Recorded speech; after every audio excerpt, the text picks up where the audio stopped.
Nabaqasar kawasa njengoba esishilo ukuthi sila eNquthu namanje siniphathele Mfezemnyama sikuyo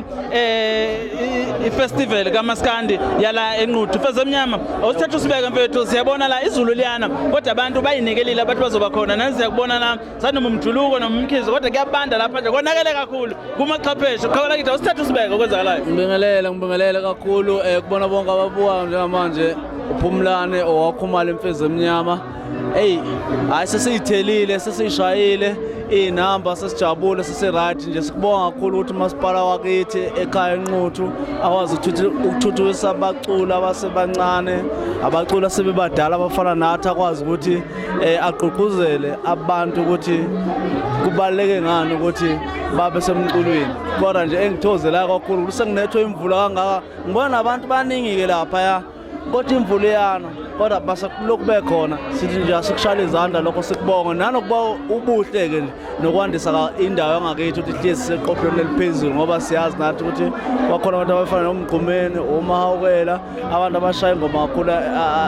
le enziwa kakhulu nje manje koMaskandi bebonke. So ngiyakubonga kakhulu lokho. Qala kithi siyabonga kakhulu kazi nje ukuthi nani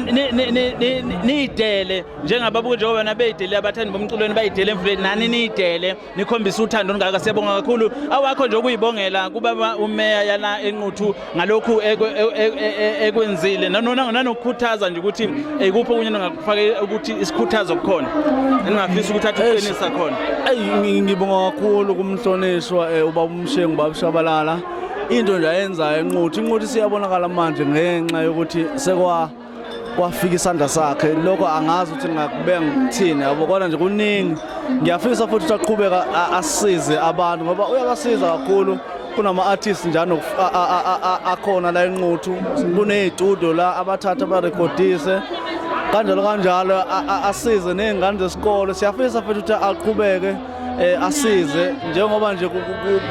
kunezinto eziningi ngikhuluma ngebhovo likadikadika last year wayewenzile umcimbi webhovo ngiyafisa ukuthi into enjalo angayeki lokho iqhubekile zenzeka ngani ngoba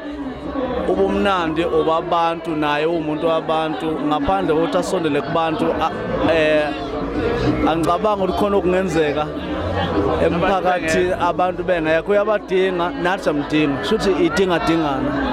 Nina bedlula methi nizoleke nani Mfezemnyama ekifise kude ithi khona lento ethiwa idingadingana uyabadinga abantu nabantu bayamdinga naye ngathi ngahlale kunjalo ngaso sonke isikhathi hlezi umphathi wabantu esondela kubantu ngaso sonke isikhathi ukuze nabo bakwazi ukuxhumana naye basondele kena. Sibonga ithuba.